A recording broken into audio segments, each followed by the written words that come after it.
છોકરાઓ આપણે આપણા ચેપ્ટરમાં આગળ વધીએ. મીન્સ કે આપણે શરૂઆત ઉષ્માગતિશાસ્ત્રની કરી હતી અને આઈ હોપ સો કે તમે જે પહેલો વિડીયો જે બન્યો છે એને કમ્પ્લીટ કર્યો હશે. તો લાસ્ટ વિડીયોની અંદર આપણે સમજીને આવ્યા છે કે ઉષ્માગતિશાસ્ત્રને જો તમારે સમજવું હશે તો એના પર્યાયો એટલે કે તમારે પ્રણાલી સમજવું પડશે, પર્યાવરણ સમજવું પડશે અને વિશ્વ સમજવું પડશે. તો લાસ્ટ વિડીયોની અંદર આ બધી ડિસ્કશન આપણે કરીને આવ્યા છે. ચાલો, તો આજના વિડીયોની અંદર આપણે ત્યાંથી આગળ વધીએ અને સમજવાનો પ્રયત્ન કરીએ પ્રણાલીના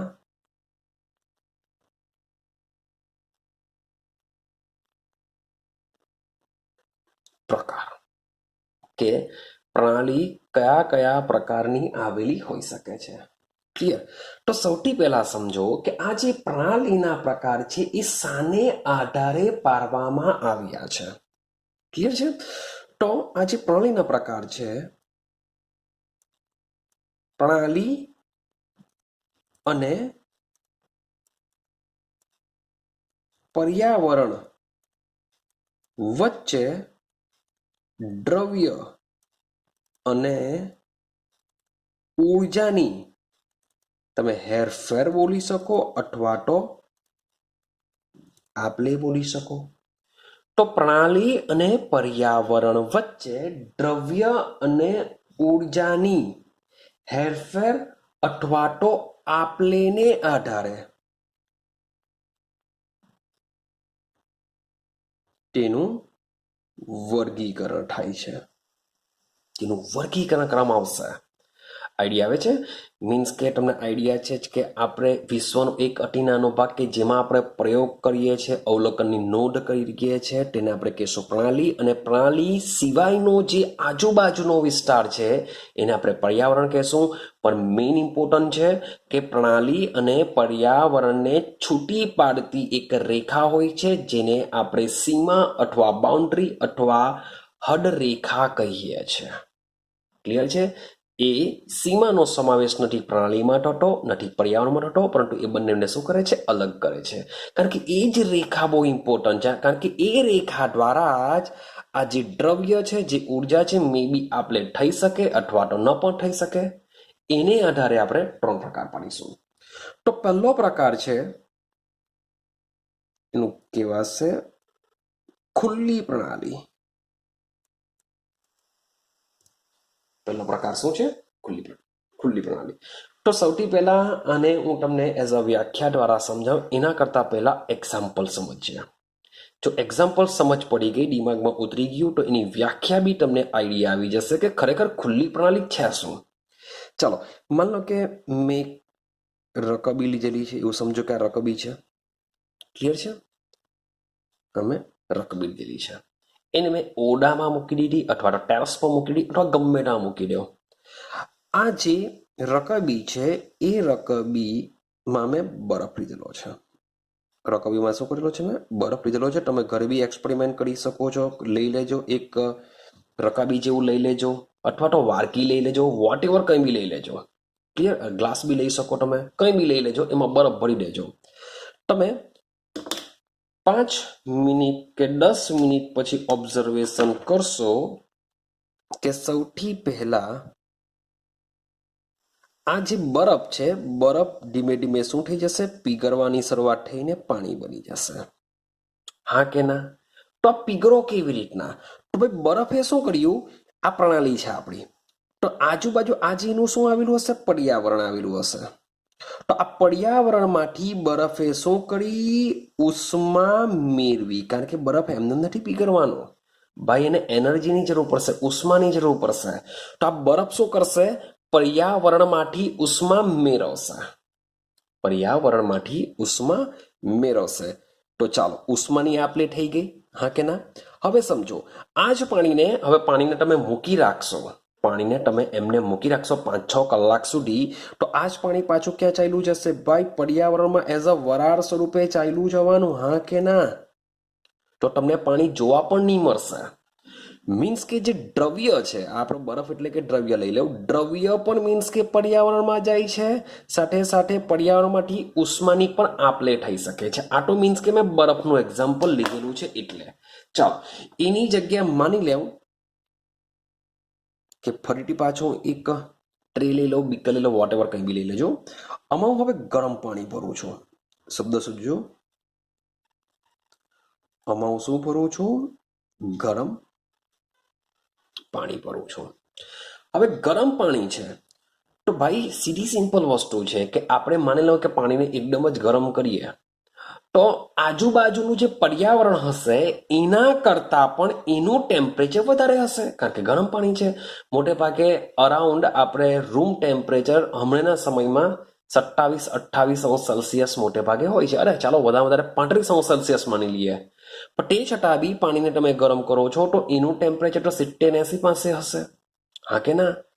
તો મીન્સ કે પાણી ગરમ છે અને આજુબાજુનું જે પર્યાવરણ છે એ પર્યાવરણ કેવું હશે? એના કરતાં ઓછું ગરમ હશે.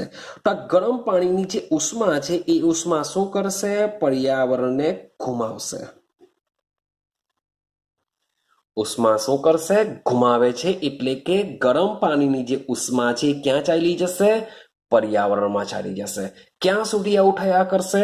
જ્યાં સુધી પર્યાવરણ અને ગરમ પાણી બંનેનું ટેમ્પરેચર સમાન ન થાય ત્યાં સુધી આવું થયા કરશે. આ જ છે ઉષ્માગતિશાસ્ત્રનો ઝીરો નિયમ, જે શૂન્ય નિયમ કહેવામાં આવે છે. તે આ જ વસ્તુ સમજાવવામાં આવે છે કે જે માન લો કે એક સળિયો હોય, આપણે સળિયાના એક છેડાને ગરમી આપીએ છીએ તો એ જે ઉર્જા છે, જે ઉષ્મા છે એ વહન કરતી કરતી ક્યાં જશે? ઠંડા છેડા તરફ જશે.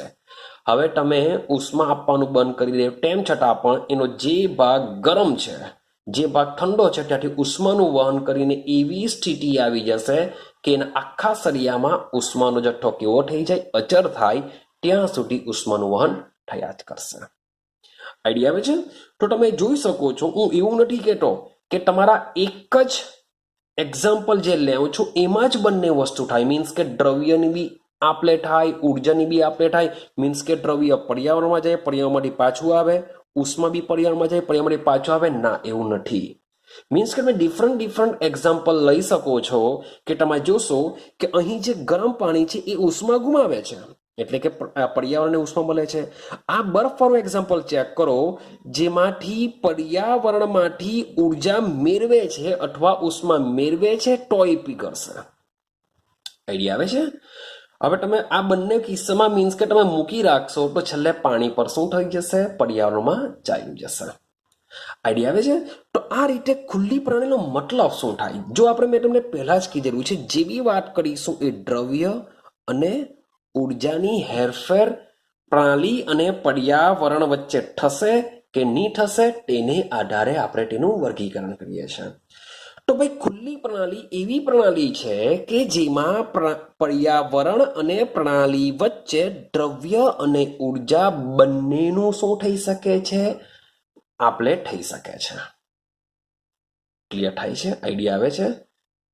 ક્લિયર? તો આપણે શું લખી શકીએ? તો જોજો, ખુલ્લી પ્રણાલીમાં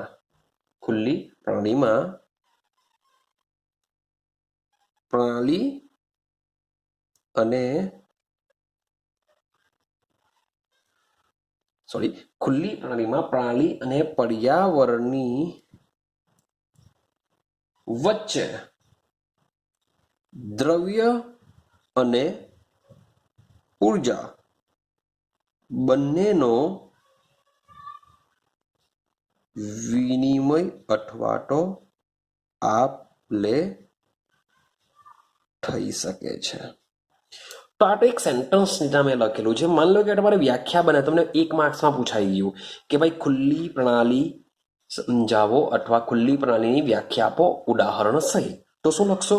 કે એવી પ્રણાલી કે જેમાં પ્રણાલી અને પર્યાવરણની વચ્ચે દ્રવ્ય અને ઉર્જાની આપલે થઈ શકતી હોય તેવી પ્રણાલીને ખુલ્લી પ્રણાલી કહેવામાં આવે છે. એક્ઝામ્પલ તરીકે તમે લઈ શકો છો એક બીકરમાં ભરેલું ગરમ પાણી, એક રકાબીમાં લીધેલો બરફના ટુકડાઓ, આ બધી જ જે પ્રણાલી છે એ શાની થઈ જશે? ખુલ્લી પ્રણાલીની થઈ જશે. ક્લિયર થાય છે? હા કે ના? ચાલો હવે જોજો, હવે અહીંયા સીમાની વાત કરીએ. શાની વાત કરીએ? સીમા એટલે કે હદ રેખાની વાત કરીએ. તો તમે આ બધા એક્ઝામ્પલમાં જોશો કે જે સીમા છે આપણે કલ્પના કરવી પડશે. આપણે સીમાનું શું કરવું પડશે? કલ્પના કરવી પડશે કે સીમા અહીંયા હશે. જો સીમાની કોઈ સ્પષ્ટ રેખા નથી, મીન્સ કે અહીંયા પ્રણાલી છે, ઉપર પર્યાવરણ છે, તો ભાઈ સીમા ક્યાં હોવાની? હા, તમે મીન્સ કે આ જે સપાટી છે, જે આ જે રકાબી જે લીધેલી છે, રકાબીની આ બાજુની બાજુ જે હશે તેના માટે આ સીમા હોઈ શકે, પણ ઉપરની બાજુ ક્યાં હોવાની? ને જે બી દ્રવ્ય જવાનું છે તે ઉપરથી જવાનું છે, કઈ એ કઈ આમાંથી આ રકબીમાંથી પાસ થવાનું નથી ભાઈ દ્રવ્ય. હા, મે બી ઉષ્મા પસાર થઈ શકે છે, પણ આપણે તો દ્રવ્યની બી વાત કરીએ છીએ, સાથે સાથે ઉષ્માની બી વાત કરીએ છીએ. તો આ જે રકાબી જે છે એ રકાબી ભાઈ એક સ્થાયી સીમા બની શકે, પણ આપણે ઉપરની સપાટીની વાત કરીએ. આ ગરમ પાણીની ઉપર જો ચેક કરો, તમારી કંઈ પણ નથી, ઉપર સીધું પર્યાવરણ જ આવી જશે. અહીંયા પ્રણાલી, ઉપર પર્યાવરણ. તો ભાઈ એ બેની વચ્ચે એવું આપણે કલ્પના કરવી પડશે, ઇમેજિનેશન કરવું પડશે કે આ બેની વચ્ચે એક હદ રેખા હશે કે જે બંનેને છૂટી પાડે છે. માટે જે એક્ઝામ્પલ લેવામાં આવ્યા છે તેમાં જે સીમાની વાત છે એ સીમા કેવી છે? કાલ્પનિક સપાટી છે.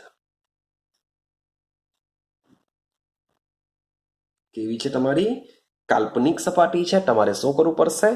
કલ્પના કરવી પડશે. ક્લિયર છે? ચાલો, તો આટલી વસ્તુ તમારે દિમાગમાં ફિટ કરવાની છે. આઈડિયા આવે છે? હા, મે બી બુકમાં તમને આના કરતા બીજા પણ એક્ઝામ્પલ આપેલા હોઈ શકે. માન લો કે બુકની વાત કરીએ તો બુકમાં શું હશે? બુકમાં માન લો કે આ એક જાતનું બીકર આપેલું હશે. શું છે? એક જાતનું બીકર છે. બીકર દોરવાનો પ્રયત્ન કરી દઈએ આપણે. ચાલો, એક જાતનું આ બીકર છે. આ બીકરમાં અહીંયા સુધી કંઈ ને કંઈ વોટ એવર કંઈ બી ભરેલું હશે. ચાલો સમજી લેવું કે કંઈ બી પ્રવાહી ભરેલું છે અહીંયા. તો આ જે બીકર છે એની આજુબાજુનું જે બી કંઈ હશે એ શું હશે? પર્યાવરણ હશે. ક્લિયર છે? આજુબાજુનું જે બી આ બીકરની આજુબાજુનું કંઈ પણ છે, મીન્સ કે આ જે ખાલી ભાગ જે તમને દેખાય છે એ પણ શામાં આવી જશે? પર્યાવરણમાં આવી જશે. અને જે ભરેલો જે ભાગ તમને જે દેખાય છે એ બધું શામાં આવશે? પ્રણાલીમાં આવશે. આ તમારી શું છે? પ્રણાલી છે. તો આ જે પ્રણાલી અને જે પર્યાવરણ છે એ પ્રણાલી અને પર્યાવરણની વચ્ચે, મીન્સ કે આ જે પ્રણાલીમાંથી દ્રવ્ય પર્યાવરણમાં પણ જઈ શકે અથવા તો પર્યાવરણમાંથી પ્રણાલીમાં પણ આવી શકે. સેમ તમે ઉર્જાની વાત કરો તો આ જે ઉર્જા છે પ્રણાલીમાંથી પર્યાવરણમાં પણ જઈ શકે અને પર્યાવરણમાંથી પ્રણાલીમાં પણ આવી શકે છે. તો આવી પ્રણાલીને શું કહેશું? ખુલ્લી પ્રણાલી કહેશું. ખબર પડે છે? સિમ્પલ છે ખુલ્લી પ્રણાલી. ચાલો તો આગળ વધીએ. પ્રણાલીનો બીજો પ્રકાર છે બંધ પ્રણાલી. પ્રણાલીનો બીજો પ્રકાર છે બંધ પ્રણાલી. ભાઈ બંધ પ્રણાલી કોને કહેવાશે? ચાલો એને સમજીએ. ચલો, શબ્દ લખેલો છે બંધ. બંધનો મતલબ થાય કે આપણે જે પ્રણાલીના પ્રકાર પાડીએ છીએ એ દ્રવ્ય અને ઉર્જાને આધારે પાડીએ છીએ. તો એનો મતલબ એમ થશે કે બંધ પ્રણાલીની અંદર આમાંથી બેમાંથી કોઈ એક શું થઈ જશે? વિનિમય ન પામશે. તો વિચારો, કોણ વિનિમય નહીં પામશે? શું ઉર્જા વિનિમય નહીં પામશે કે દ્રવ્ય વિનિમય નહીં પામશે? તો ભાઈ જે ઉષ્મા છે, ઉષ્મા ભાઈ ટ્રાન્સફર થઈ શકે છે. તમે વિચારો કે તમારી પાસે કાચનું ગ્લાસ છે ને એને તમે બંધ કરી દીધું છે, ઉપરથી એવું ચુસ્ત કરી દીધું છે, એકદમ પેક કરી દીધું. ચાલો એક્ઝામ્પલ સમજીએ પહેલા. માન લો કે મારી પાસે કાચનું બીકર છે. ચાલો બીકરની શરૂઆત કરીએ. મારી પાસે કાચનું શું છે? બીકર છે. આ બીકરને મેં ઉપરથી બંધ કરી દીધું છે. રેડી? ઉપરથી એકદમ પેક કરી, એકદમ હવા ચુસ્ત બંધ કર્યું છે. આમાં મેં ગરમ પાણી પડ્યું છે. શું પડ્યું છે? હોટ વોટર, ગરમ પાણી પડ્યું છે. તો આ જે ગરમ પાણી છે તમે મીન્સ કે 5 કલાક પછી, 5 કલાકની વાતો છોડો ને તમે 2 કલાક પછી તમે ઓબ્ઝર્વ, 2 કલાક બી નહીં, તમે 1 કલાક પછી બી તમે ઓબ્ઝર્વેશન કરવા આવશો તો આ જે ગરમ પાણી છે એ કેવું થઈ ગયેલું જોવા મળશે? ઠંડુ થઈ ગયેલું જોવા મળશે. ઓબ્ઝર્વેશન કરજો, તમે જાતે બી ટ્રાય કરી જજો. તો કેમ? હા, એક વસ્તુ જરૂરી છે કે તમે આ બંધ પ્રણાલીમાં જે પણ પાત્ર લેશો એની જે સીમા છે અથવા જે હદ રેખા છે એ કેવી હોવી જોઈએ? ઉષ્માનું વહન કરતી હોવી જોઈએ. શું કરતી હોવી જોઈએ? ઉષ્માનું વહન કરતી હોવી જોઈએ. માન લો કે આ પાત્ર કાચબી મીન્સ કે કરશે, કોઈ પ્રોબ્લેમ નથી. મેં અહીંયા કાચનું શું લીધેલું છે? કાચનું બીકર લીધેલું છે, કરશે, કઈ વાંધો નથી. મે બી તમે ગ્લાસ લેવા જાઓ, સ્ટીલનું ગ્લાસ લઈ લો, કોપરનું ગ્લાસ લઈ લો, તો પણ આ વસ્તુ શક્ય છે, કારણ કે એની સપાટી ઉષ્માનું વહન કરી શકે છે. બાકી તમે પાત્રની સપાટી એવી લેશો કે જે ઉષ્માનો વિનિમય ન કરી શકતી હોય, તે બંધ પ્રણાલીનું એક્ઝામ્પલ બની શકવાનું નથી. માટે બંધ પ્રણાલીનું એક્ઝામ્પલમાં તમારે પાત્ર એવું ચોઇસ કરવું પડે કે જેની જે સીમા છે, પાત્રની જે દિવાલ હશે એ દિવાલ કેવી હશે? ઉષ્માનું વહન કરી શકતી હોય. ચાલો, તો મારી પાસે ગરમ પાણી છે, કાચનું બીકર છે, ઉપરથી મેં ચુસ્ટ બંધ કર્યું છે. તમે થોડાક સમય પછી જોવા જશો તો ભાઈ આ જે ગરમ પાણી છે ઠંડુ થઈ જશે. એનો મતલબ શું થશે? કે આ ગરમ પાણી પાસે જે ઉષ્મા હશે એ ઉષ્મા બધી ક્યાં ચાલી જશે? પર્યાવરણમાં જશે. ક્યાં ચાલી જશે? પર્યાવરણમાં. સેમ આ જ વસ્તુ તમે ઓબ્ઝર્વેશન કરી શકો. માની લો કે એકદમ ઠંડુ પાણી છે. આ તો ગરમ પાણી ઠંડુ બનાવ્યું. હવે સમજો મેં એક બીજું કાચનું બીકર લીધું અને એમાં એકદમ ઠંડુ પાણી લીધું, એવું સમજીને ચાલો. મેં શું કર્યું? એકદમ ઠંડુ પાણી મેં લઈ લીધું, એકદમ કોલ્ડ વોટર છે. હવે તમે આને મૂકી રાખશો થોડા સમય માટે, 1 કલાક માટે બી મૂકી રાખશો તો તમે આ જે પાણી છે તમારું જે રૂમ ટેમ્પરેચર હશે ઓરડાના તાપમાન જેટલું આ પાણી થઈ જશે. આ બી સેમ, આ ગરમ પાણી છે તમે મૂકી રાખશો એ પણ કેટલું થઈ જશે? ઓરડાના તાપમાન જેટલું થઈ જશે. આઈડિયા આવે છે? મીન્સ કે એવું નથી કે આ ગરમ પાણી છે તો એની ઉષ્મા બધી પર્યાવરણમાં આપતું જશે ને એકદમ ઠંડુ થઈને બરફ થઈ જશે. ના, એવું થતું નથી. તમારી જે પ્રણાલી છે એ પ્રણાલી જે આજુબાજુના પર્યાવરણના સંપર્કમાં હોય છે, તો પર્યાવરણની જેટલી ઉષ્મા હશે એટલી જ ઉષ્મા આ પાણીની બી થઈ જશે. આઈડિયા આવે છે? સેમ વસ્તુ, એકદમ ઠંડુ પાણી છે. ઠંડુ પાણી શું કરશે? ઠંડુ પાણી શું કરશે ભાઈ? પર્યાવરણમાંથી ઉષ્મા મેળવશે. પર્યાવરણમાંથી ઉષ્મા મેળવશે. અને ક્યાં સુધી મેળવશે? તો જ્યાં સુધી પર્યાવરણ અને આ પાણીની બંનેની ઉષ્મા સેમ ન થઈ જાય ત્યાં સુધી આ પ્રોસેસ ચાલુ રહેશે. જ્યાં સુધી ઓરડાનું ટેમ્પરેચર થાય ને ત્યાં સુધી. ક્લિયર છે? તો મેં 2 એક્ઝામ્પલ આપેલા છે. સેમ આમાં પણ જો ઉષ્મા પર્યાવરણમાં જાય પણ છે, પર્યાવરણમાંથી ઉષ્મા આવી પણ શકે છે, એટલે કે ઉષ્માનો વિનિમય થાય છે. પણ તમે આમાં ચેક કરશો તો મેં આને બંધ કરી દીધેલું છે, જેથી તમારો દ્રવ્ય બહાર જઈ શકવાનો નથી. આઈડિયા આવે છે? માન લો કે ચાલો એક બીજું એક્ઝામ્પલ, તમે સ્કૂલે આવો છો તો સ્કૂલે મસ્ત મજાની તમારા ફાધર કે મધરે મસ્ત મજાની એક બોટલ લાવીને આપેલી હશે, જેને આપણે મોટે ભાગે થર્મોસ ફ્લાસ્ક કહીએ છીએ. જેને શું કહીએ છીએ? થર્મોસ ફ્લાસ્ક કહીએ છીએ. તો આ એક જાતની થર્મોસ ફ્લાસ્ક ધરાવતી તમારી બોટલ છે. આ બોટલ તમને આઈડિયા હશે જ કે મોટે ભાગે ગરમ વસ્તુને ગરમ રાખવાની, ગરમ પાણીને ગરમ રાખવાની વાત કરશે, અથવા ગરમ પ્રવાહીને ગરમ રાખવાની વાત કરશે. કારણ કે તમે પાણી ભરો કે ચા ભરો, ગરમ વસ્તુ ગરમ રહેશે અને ઠંડી વસ્તુ ઠંડુ રહેશે. કેમ? કારણ કે આની જે સપાટી છે એ સપાટી આ મુજબનો ગુણધર્મ ધરાવતી હોય છે. ક્લિયર થાય છે? પણ તેમ છતાં બી મીન્સ કે થર્મોસ ફ્લાસ્ક છે એમાં ભરેલી તમે ગરમ ચા લઈ લો, ગરમ પાણી લઈ લો, ક્યાં સુધી ગરમ રહેશે? યાર 3-4 કલાક સુધી રહેશે. પછી તો શું થવાનું? ઉષ્માનું વહન થશે જ. પણ તમારી ચાનો જે જથ્થો છે કે પાણીનો જથ્થો છે એ કંઈ ઘટવાનો નથી, એ તો જેટલો છે એટલો જ રહેવાનો છે.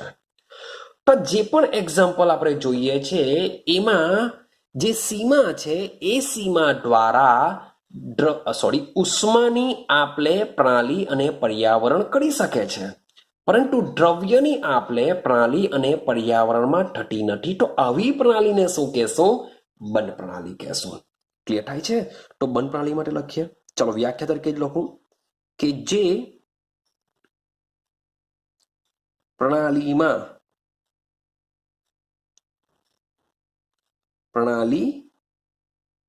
અને પર્યાવરણની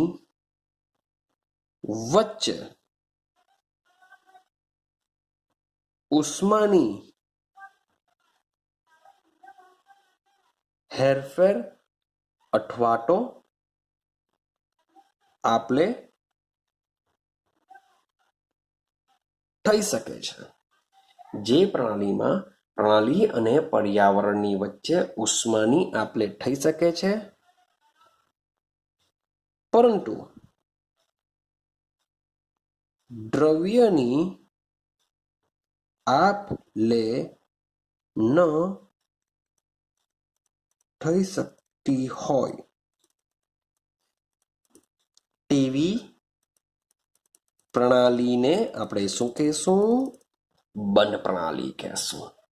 શું કહેવામાં આવે છે? એને બંધ પ્રણાલી કહેવામાં આવે છે.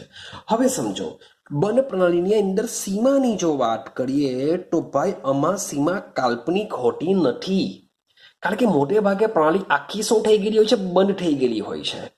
તમે ચેક કરો, બંધ પાત્ર છે, થર્મોસ ફ્લાસ્કમાં બી આ ગરમ ચા છે એની આખી એની ચારેય બાજુએ શું હોય છે? સપાટી આવેલી હોય જ છે.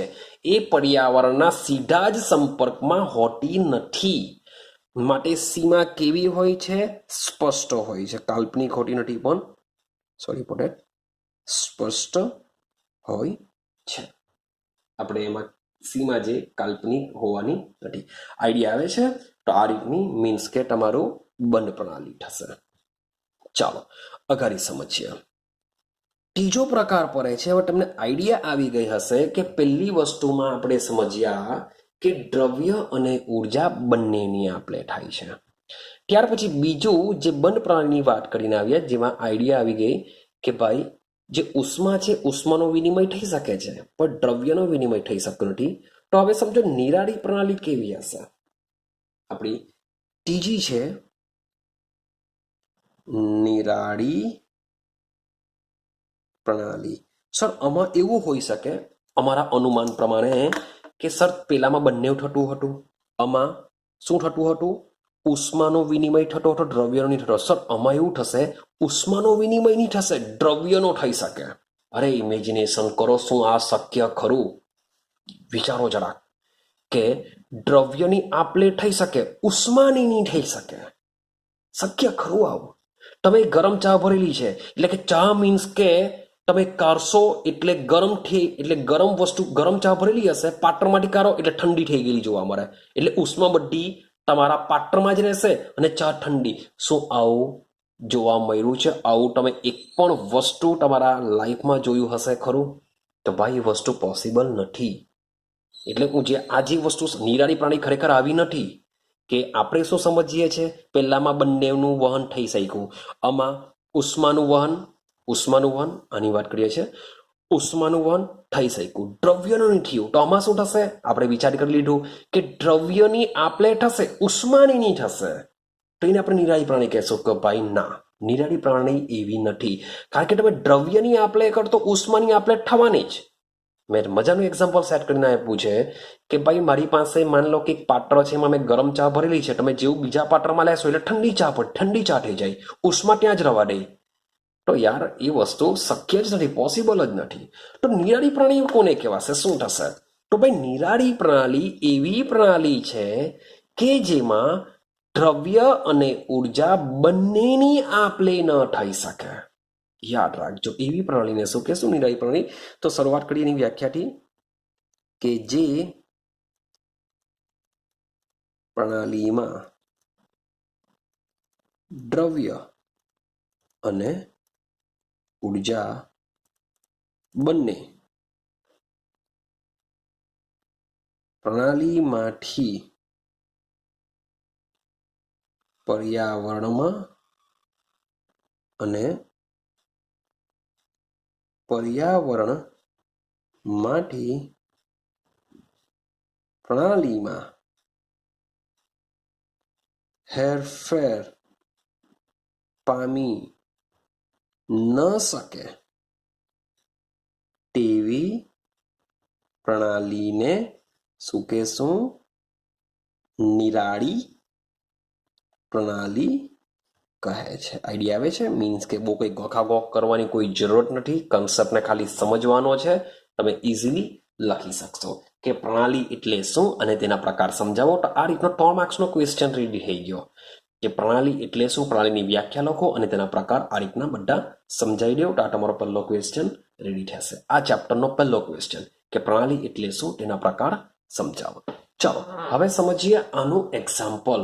યાર એવી તો કઈ વસ્તુ છે કે દ્રવ્યની બી આપ લે નહીં થાય. ચાલો દ્રવ્ય તો બરાબર છે, પણ ઉષ્માની પણ હેરફેર ન થઈ શકે. તો શું આવી શકે? હા કે ના? ચાલો તો ભાઈ શબ્દ સમજો કે આ જે નિરાળી પ્રણાલી છે એનો એકચ્યુઅલી એકદમ પરફેક્ટ, એકદમ આઈડલ એક્ઝામ્પલ હોતું નથી. એકદમ આઈડલ એક્ઝામ્પલ નથી કે જે આમાં બેન્ડ બેસી શકે. મીન્સ કે તમે કંઈ પણ ગરમ વસ્તુ હોય અથવા કંઈ પણ ઠંડુ વસ્તુ હોય, ક્યાં સુધી ગરમ વસ્તુને ગરમ રાખી શકો? ચલો યાર એકદમ સારામાં સારા પ્રકારનું કંઈ તમે બનાવ્યું છે 1 દિવસ સુધી, 2 દિવસ સુધી, પછી તો ઠંડુ પડવાનું જ છે. તમે એકદમ ઠંડી વસ્તુ કંઈમાં ભર્યું છે, કોઈ પાત્રમાં ભર્યું છે, ક્યાં સુધી ઠંડુ રાખી શકો? ફ્રીજમાં નથી મૂકવાનું ભાઈ, ખાલી વસ્તુમાં. મીન્સ કે બહાર મૂકવાનું છે. કે તમે કહેશો સર મેં એક આપણી બોટલ છે, બોટલને ફ્રીજમાં મૂકી રાખો, બહુ લોંગ સમયમાં ઠંડી રહેશે. ભાઈ એની ફ્રીજની વાત નથી કરો આપણે. કોઈ એની ઉપર કોઈ ક્યાંકનું કાર્ય કરવાનું નથી. આપણે હજુ ભણવાના છે કાર્ય વિશે. તો એ બધી વસ્તુ નથી કરવાનું. આપણે માત્ર એને પર્યાવરણના સંપર્કમાં રાખવાનું છે. તો શું કરી શકાય? તો ભાઈ આનું કોઈ આઈડલ્સ એક્ઝામ્પલ નથી. તેમ છતાં પણ તમે એક સારામાં સારા પ્રકારનો થર્મોસ ફ્લાસ્ક લઈ લો. સારામાં સારા પ્રકારનો thermos flask at a time, એટલે કે જે તે સમયે નિરાળી પ્રણાલીનું ઉદાહરણ પૂરું પાડે છે. સારામાં સારા પ્રકારનો થર્મોસ ફ્લાસ્ક શું કરે છે? જે તે સમયે નિરાળી પ્રણાલીનું ઉદાહરણ પૂરું પાડે છે. માન લો કે મેં અગાડી બી ફ્લાસ્કની વાત કરી છે, એના કરતાં પણ આ બેસ્ટ છે એવું સમજીને ચાલો. એના કરતાં બી શું આ બેસ્ટ થર્મોસ ફ્લાસ્ક છે એવું સમજીને ચાલો. મેં આમાં પાણી કે ચા વોટ એવર કંઈ બી ગરમ ભરી દીધું. તો માન લો કે જે મેં બંધ પ્રણાલીની વાત કરેલી, એ બંધ કરાયેલું જે થર્મોસ ફ્લાસ્ક છે એ માન લો કે 3 કલાક સુધી રાખી શકે છે. આ એના કરતાં પણ સારી ક્વોલિટીનું બનેલું છે. તો 3ની જગ્યાએ માની લો કે 1 દિવસ વધારેમાં વધારે 1 દિવસ સુધી અંદર ભરેલી ગરમ પ્રવાહી ગરમ રહેશે અથવા ગરમ વસ્તુ રહેશે, અથવા ઠંડુ હોય તો ઠંડુ રહેશે. પણ ભાઈ 1 દિવસ પછી તો ઘટવાનું જ ને એનું ટેમ્પરેચર. માટે મેં લખેલું છે જે તે સમયે. તો જે તે સમયે સારામાં સારા પ્રકારનું થર્મોસ ફ્લાસ્ક નિરાળી પ્રણાલીનું એક્ઝામ્પલ બની શકે. કારણ કે ની ઉર્જાની આપલે થાય, ની દ્રવ્યની આપલે થાય. તો જે તે સમયે મીન્સ કે આ એક્ઝામ્પલ સેટ થઈ શકે. હવે તમે કહેશો સર એક્ઝામ્પલ કોઈ બી નીકળી શકે કે ભાઈ પ્રેશર કુકર જે છે એ પ્રેશર કુકર કઈ પ્રકારની પ્રણાલી છે? ખુલ્લી પ્રણાલી છે, બંધ પ્રણાલી છે, નિરાળી પ્રણાલી છે? તો તો ભાઈ પ્રેશર કુકર શું થઈ શકે? પ્રેશર કુકર, હવે પ્રેશર કુકરની વાત કરીએ તો પ્રેશર કુકરમાં તમે કંઈ પણ બનાવ્યું હોય તો એ જે બનાવેલી ભાત હશે કે દાળ હશે, વોટ એવર કંઈ બી હોય, તો એ તો કશે જવાની નથી, એ તો ત્યાં જ રહેવાની. એટલે કે દ્રવ્યની આપલે તો થવાની નથી. એટલે ખુલ્લી પ્રણાલી તો ગઈ કામથી, ખુલ્લી પ્રણાલી નહીં આવે. હવે તમે વિચારો કે તમારા પ્રેશર કુકરની અંદર ઉપર શું હોય છે? એક વાલ્વ હોય છે, જેના દ્વારા તમે મીન્સ કે ગેસ પર મૂકો છો, ઉર્જા આપો છો, એટલે કે એમાં જે પાણી ભરેલું હશે એ પાણીની બાષ્પ બનશે. પણ ત્યારબાદ એ બાષ્પ શું કરશે? પેલા વાલ્વમાંથી બહાર નીકળીને તમને આપણે કહીએ છીએ સીટી પડી, એવું કહીએ છીએ ભાઈ, સીટી જેવું વાગે છે એટલે સીટી પડી એવું કહે છે. તો એ જે બાષ્પ છે એ બાષ્પ વાલ્વમાંથી બહાર નીકળતી હોય છે, માટે એક્ઝામ્પલ થઈ જશે બંધ પ્રણાલી. પણ જો એમ કહે કે ભાઈ તમારા પ્રેશર કુકરમાં વાલ્વને પણ બંધ કર્યો છે, તો એ નિરાળી પ્રણાલીનું એક્ઝામ્પલ સેટ થઈ જતું હોય છે. શું થઈ જતું હોય છે? નિરાળી પ્રણાલીનું એક્ઝામ્પલ સેટ થઈ જતું હોય છે. ક્લિયર થાય છે? માન લો કે એક્ઝામ્પલ પૂછે કે એક બંધ ઓરડાની અંદર, શબ્દ બોલું છું, બંધ ઓરડાની અંદર એક કૂતરું, ડોગી, દૂધ પીવે છે. એક બંધ ઓરડાની અંદર એક કૂતરું શું કરે છે? દૂધ પીવે છે. તો આ કઈ પ્રણાલી કહેવાશે? તો યાર બંધ ઓરડો છે એટલે આપણે શું સમજી લઈએ કે ભાઈ આ તો બંધ પ્રણાલી હશે. પણ ભાઈ આ હશે ખુલ્લી પ્રણાલી. મીન્સ કે કૂતરો છે દૂધ પીએ છે એ આપણી શું છે? પ્રણાલી છે. અને એની આજુબાજુનો વિસ્તાર પર્યાવરણ છે, ભલે રૂમ બંધ છે તો પણ આ એક્ઝામ્પલ સાનું સેટ થઈ ગયેલું કહેવાશે? ખુલ્લી પ્રણાલીનું કહેવાશે. તો મે બી આવા મુજબના ગમે તે કંઈ સેટ કરીને આપેલું હોઈ શકે. થોડુંક લોજિક લગાડવું પડશે તમારે, અને આ ક્વેશ્ચનને તમે સોલ્વ કરી શકશો. મોટે ભાગે બહુ કંઈક દેખાતા નથી, પણ તે છતાં બી મેં તમને વાત કરી દીધી કે આ બધી વસ્તુ બી કંઈક પૂછી શકે છે. આઈડિયા આવે છે? તો આ છે પ્રણાલી. ચાલો હવે થોડુંક આગળની વાત કરીએ, આગળ જઈએ ચેપ્ટરમાં. મીન્સ કે ચેપ્ટર બહુ લાંબુ છે, ઘણી મોટી જર્ની આપણે ક્લિયર કરવી પડશે. પાછું થોડુંક દિમાગ તમારું માંગી લેશે, વિચારવા મજબૂર કરશે એવું ચેપ્ટર છે. માટે થોડું ધીમે જઈએ, શાંતિથી જઈએ, જેટલું તમને થોડું પચતું રહે. ચાલો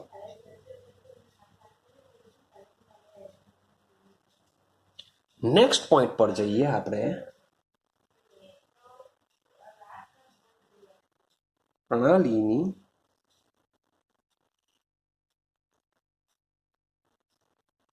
અવસ્થા. ચલો એક નાનું આમ તો ખાલી સમજવાનું છે. મોટે ભાગે તમને કંઈ એક્ઝામમાં આ બધી વસ્તુ જોવા નહીં મળે કે પ્રણાલીની અવસ્થા સમજાવો. ભાઈ આવા બધા કોઈ ટોપિક તમને નીકળશે નહીં. તો મીન્સ કે આ જે પ્રણાલીની અવસ્થા છે એ તમને આની આગળની થિયરીઓ જે બધી છે એને સમજવા માટેનો એક બેઝ પૂરો પાડે છે. માટે બહુ ગોખા કરવાની વાત નહીં કરતા કે યાર પ્રણાલીની અવસ્થા છે, ચાલો ભાઈ સરે કીધેલું છે પ્રણાલી અને પ્રણાલીના પ્રકાર સમજાવો. ભાઈ સાચું છે, એક્ઝામમાં ક્વેશ્ચન નીકળી શકે છે, પણ પ્રણાલીની અવસ્થા સમજાવો યાર, આવો ક્વેશ્ચન નહીં નીકળશે. પણ આ જે થિયરી છે એ તમને આગળની થિયરી માટે બેઝ પૂરો પાડશે, કારણ કે પ્રણાલીની અવસ્થા શું છે એને સમજવી પડશે. ક્લિયર છે? ચાલો તો સમજો કે મોટે ભાગે આપણે પ્રણાલીની અંદર જે પણ વાત કરીએ છીએ એ કયા પદાર્થો માટે વાત કરીએ છીએ? સ્થૂળદર્શી.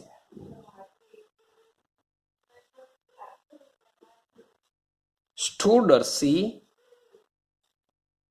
પદાર્થો. જે સ્થૂળદર્શી પદાર્થો છે એ સ્થૂળદર્શી પદાર્થો માટે જ આપણે ઉષ્માગતિશાસ્ત્ર કામ કરે છે. સૂક્ષ્મ પ્રણાલી એટલે કે એકાકી પરમાણુ, એકાકી અણુ માટે ઉષ્માગતિશાસ્ત્ર કામ કરતું નથી. આટલું ક્લિયર છે? એ જે આપણે આગળના વિડીયોમાં વાત કરી હતી. તો જે પ્રણાલી છે એ કેવી હોવી જોઈએ? સ્થૂળદર્શી પદાર્થોની હોવી જોઈએ. સ્થૂળદર્શી પદાર્થોનો મતલબ એમ થાય કે જથ્થો હોવો જોઈએ. એટલે કે પદાર્થ કેવો હોવો જોઈએ? જથ્થાત્મક હોવો જોઈએ. કેવો હોવો જોઈએ? જથ્થાત્મક. તો જે બી પદાર્થ છે એના પર આપણે જે પ્રયોગ કરીએ છીએ એ આપણી શું બની જશે? ભાઈ પ્રણાલી બની જશે. તો આપણી પ્રણાલી કેવી હોવી જોઈએ? જથ્થાત્મક હોવી જોઈએ. હવે પ્રણાલીના જથ્થાત્મક ગુણધર્મની અંદર મેં તમને આગળ બી કીધેલું છે કે પ્રણાલીના જે જથ્થાત્મક ગુણધર્મ છે જેમાં સમાવેશ થતો હોય છે દબાણ, કદ, તાપમાન. દબાણ, કદ અને તાપમાન. તો આ ત્રણે ત્રણ જે ચલ છે એ ચલ પ્રણાલીના સંગઠનની દ્રષ્ટિએ આપણે એનું વર્ણન કરીએ છીએ કે ભાઈ પ્રણાલી કેવા પ્રકારની છે એ મુજબથી આપણે આનો ઉપયોગ કરતા હોઈએ છીએ, જેથી આપણે ઇઝીલી પ્રણાલીની અવસ્થાની ગણતરી કરી શકીએ છીએ. ક્લિયર થાય છે? ચાલો હવે પ્રણાલીની અવસ્થા શબ્દ જો પ્રણાલીની અવસ્થાની જો તમારે ગણતરી કરવી હોય તો પ્રણાલીની અવસ્થાની જો ગણતરી તમારે કરવી જો હશે તો પ્રણાલીની પહેલાની અને પ્રણાલીની પછીની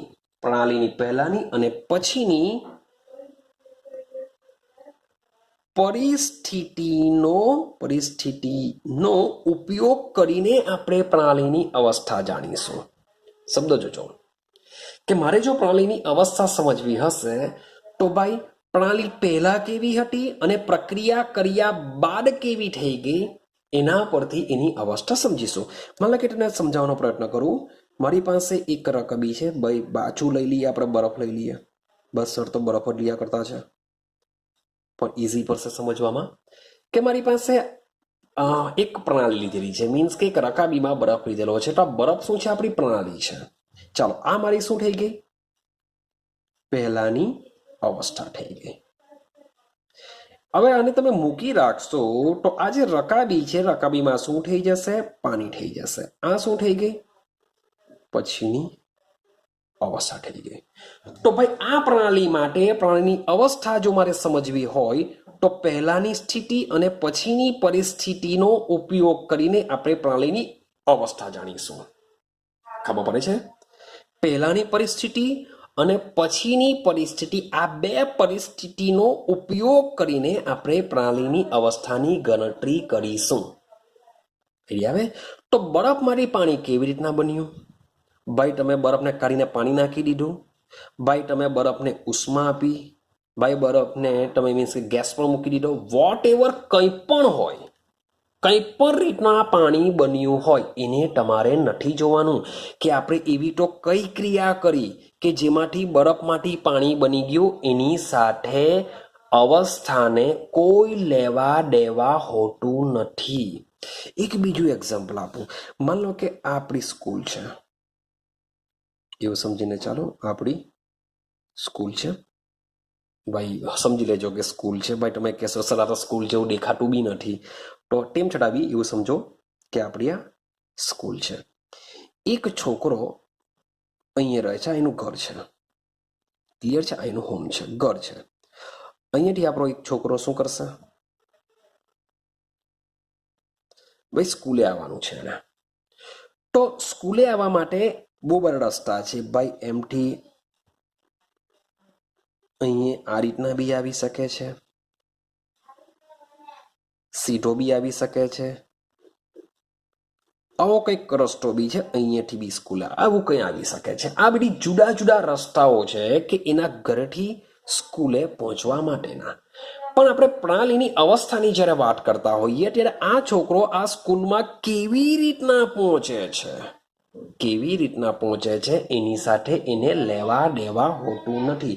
એટલે કે પ્રણાલીમાં જ્યારે ફેરફાર થાય છે, એટલે કે આપણે જ્યારે પ્રયોગ કરીએ છીએ, અવલોકનની નોંધ કરીએ છીએ, ત્યારે એ પ્રણાલીમાં અવસ્થા કેવી રીતના બદલાય છે, એટલે કે એના પ્રણાલી કયા માર્ગ અપનાવે છે એ માર્ગ સાથે એને કોઈ લેવા દેવા હોતું નથી. જેમ કે મેં તમને કીધેલું છે કે આપણે તમને ફિઝિક્સમાં પણ ઉષ્માગતિશાસ્ત્ર આવશે. ફિઝિક્સમાં પણ ઉષ્માગતિશાસ્ત્ર ઓલરેડી આવવાનું છે. હવે એમાં તમે ભણશો યંત્રશાસ્ત્ર. ફિઝિક્સના ઉષ્માગતિશાસ્ત્રમાં શું કરશો? યંત્રશાસ્ત્ર સમજશો.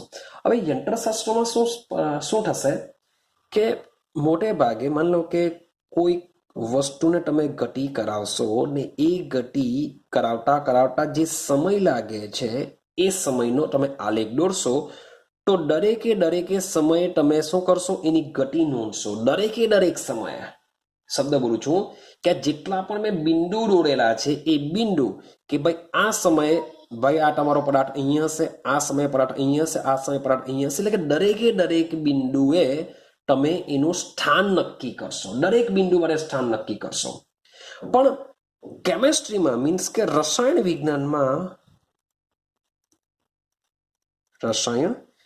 વિજ્ઞાનની અંદર આપણે જે ઉષ્માગતિશાસ્ત્ર જે સમજીએ છીએ એ તમારા ફિઝિક્સ કરતા કેવો હોય છે? સરળ હોય છે. મીન્સ કે ભૌતિક વિજ્ઞાનની અંદર જે પદાર્થ છે એ પદાર્થ મીન્સ કે જેટલા પણ સમયમાં એ ટ્રાવેલિંગ કરે છે તો જુદા સમયે એ કયા બિંદુએ હોય છે એને દર્શાવવામાં આવે છે.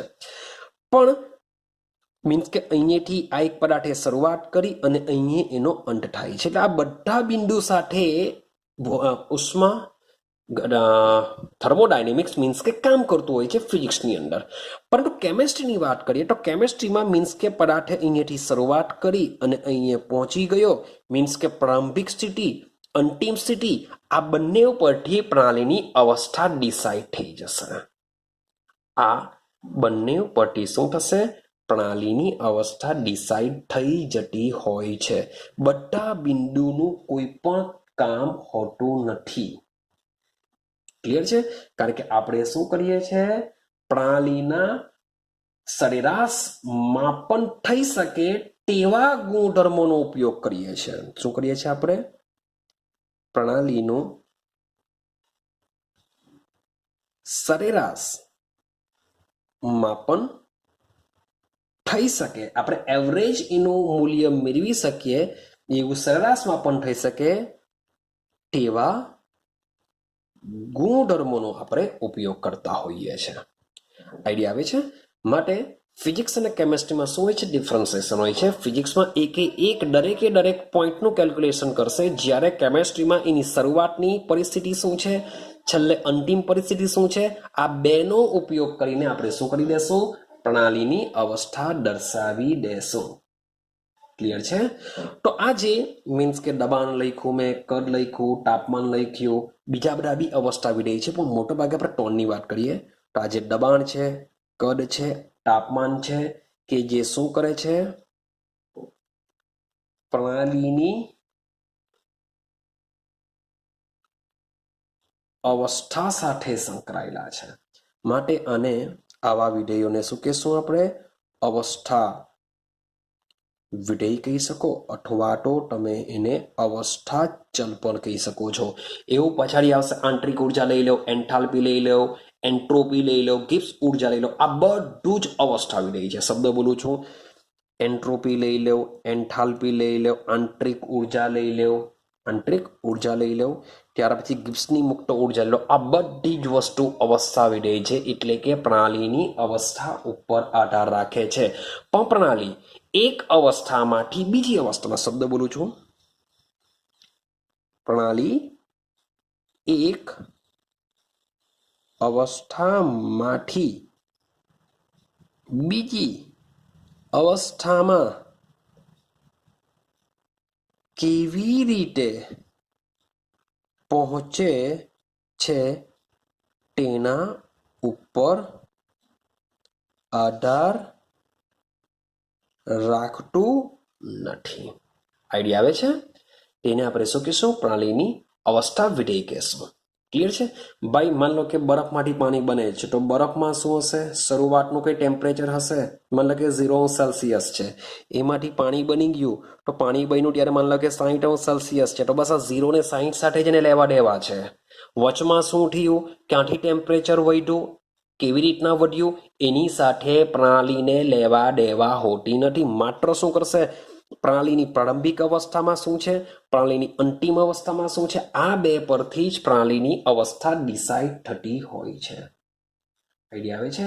મીન્સ કે પ્રણાલી આ અવસ્થામાંથી આ અવસ્થામાં પહોંચવા માટે કેવી રીતના પહોંચે છે, કયો માર્ગ અપનાવે છે, શું થાય છે, એની સાથે લેવા દેવા હોતી નથી. કંઈ પણ વસ્તુ થાય, કંઈ પણ રીતના મીન્સ કે અહીંયા પહોંચે છે. આ પ્રારંભિક અવસ્થા, આ અંતિમ અવસ્થા, આ બેનો ઉપયોગ કરીને જ શું કરી શકાય છે?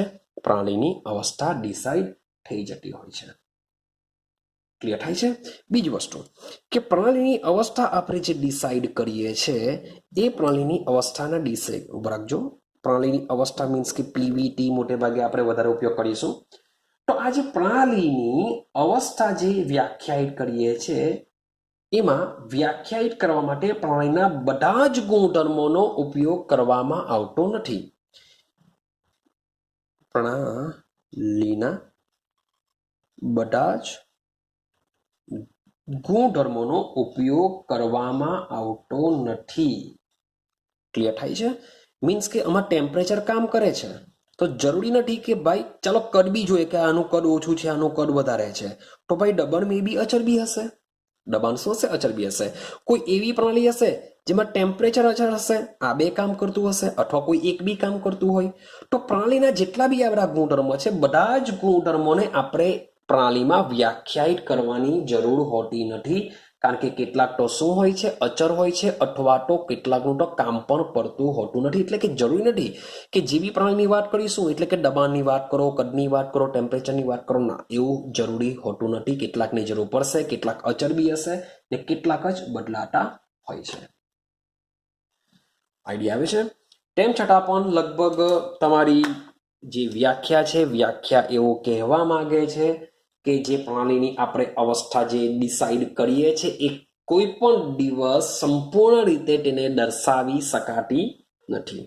કોઈ પણ દિવસ પ્રણાલીની અવસ્થાને આપણે સંપૂર્ણ રીતે દર્શાવી શકતા નથી. અને બીજી એક સારી વાત એવી બી છે કે આપણે એને સંપૂર્ણ દર્શાવવાની જરૂરત પણ નથી. આઈડિયા આવે છે? તો મીન્સ કે પ્રણાલીની જે અવસ્થા છે એ અવસ્થા કામની છે કે શરૂઆતમાં આપણે જે માની લો કે એક પ્રયોગ સમજીએ કે આપણે પ્રયોગશાળામાં શું કરીએ છીએ? પ્રયોગ કરીએ છીએ. મેં એક ટેસ્ટ ટ્યુબ લીધી.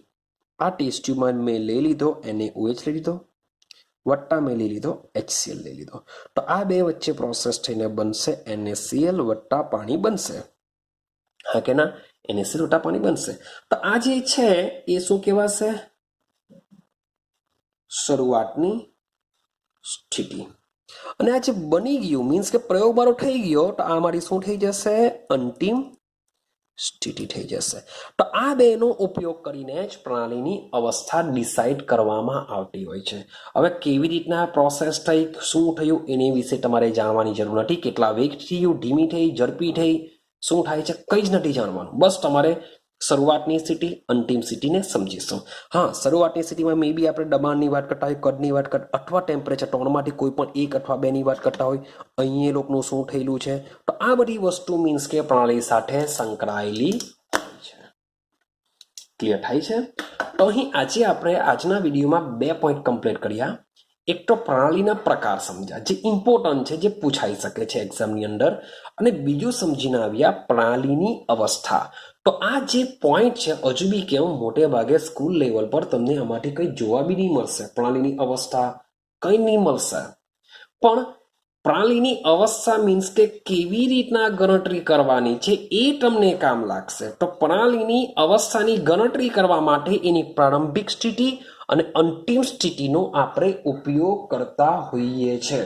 આપણે એક પ્રણાલી એક અવસ્થામાંથી બીજી અવસ્થામાં પહોંચે છે તે કયા માર્ગે પહોંચે છે એવું તો એમાં શું થાય છે એની સાથે આપણે કોઈ લેવા દેવા હોતું નથી. ક્લિયર છે? તો પ્રણાલીની અવસ્થા સાથે સંકળાયેલા જે ગુણધર્મો છે જેમ કે દબાણ છે, તાપમાન છે, કદ છે, આ બધાને શું કહેવાશે? અવસ્થા વિધેય અથવા અવસ્થા ચલ કહેવામાં આવતા હોય છે કે જે પ્રણાલીની અવસ્થાના ગુણધર્મો છે, પ્રણાલીની અવસ્થા સાથે સંકળાયેલા છે. ક્લિયર છે? એનો જ ઉપયોગ કરીને આપણે શું કરી શકીએ છીએ? ગણતરી કરી શકીએ છીએ. તો મીન્સ કે થોડોક વિડીયો નાનો બન્યો છે, પણ હવે હું નવો ટોપિક જો લેવા જવા તો મીન્સ કે 100%ની વાત છે કે હજુ પણ બીજો અડધો કલાક કે 45 મિનિટ જેવી ચાલી જશે. તો વિડીયોની લેન્થ જે છે લેન્થ ખૂબ જ મોટી બની જશે ને તમે પાછું ઓનલાઈન જોવાનું છે માટે તમને બોરિંગ લાગી લેશે પછી કે યાર આ તો બહુ બોરિંગ છે. હવે આ જે પોઈન્ટ છે પ્રણાલીની અવસ્થા જે એકચ્યુઅલી મને ખબર છે કે એક્ઝામમાં લગભગ કંઈ કામ નથી તેને પણ લગભગ આપણે સારી રીતના સમજવાનો પ્રયત્ન કર્યો છે. કારણ કે ચેપ્ટર એવું છે, ચેપ્ટર મેં તમને પહેલા જ કીધેલું છે કે ફિઝિકલ કેમેસ્ટ્રીનું આ સૌથી અઘરું ચેપ્ટર છે એવું સમજીને ચાલો. જો આ ચેપ્ટર જો તમને ઇઝી લાગશે, સમજણ પડી ગઈ, તો 11-12 સાયન્સના જે પણ ફિઝિકલ કેમેસ્ટ્રીના ચેપ્ટર હશે તમને ઇઝી જ લાગશે. અઘરામાં અઘરું ચેપ્ટર આ જ છે. જો આને તમે વ્યવસ્થિત સમજો તો તમને બાકીનું બધી જ વસ્તુ બીજા બધા ફિઝિકલ કેમેસ્ટ્રીના ચેપ્ટર બધા જ ઇઝી લાગશે. ક્લિયર છે? તો થોડું થોડું કરીને મીન્સ કે સમજતા જશું. ભલે થોડોક મીન્સ કે ચેપ્ટરને પૂર્ણ કરવામાં સમય જશે, પરંતુ વ્યવસ્થિત સમજતા રહેજો અને પ્રિપેરેશન કરતા રહેજો. તો મળીશું હવે આપણે નેક્સ્ટ વિડીયોની અંદર ખૂબ જ ઇન્ટરેસ્ટિંગ મીન્સ કે ટોપિક લઈને જે ખૂબ જ કામ લાગી શકે એક્ઝામની દ્રષ્ટિએ તેની આપણે વાત કરીશું. તો મળીશું નેક્સ્ટ વિડીયોમાં.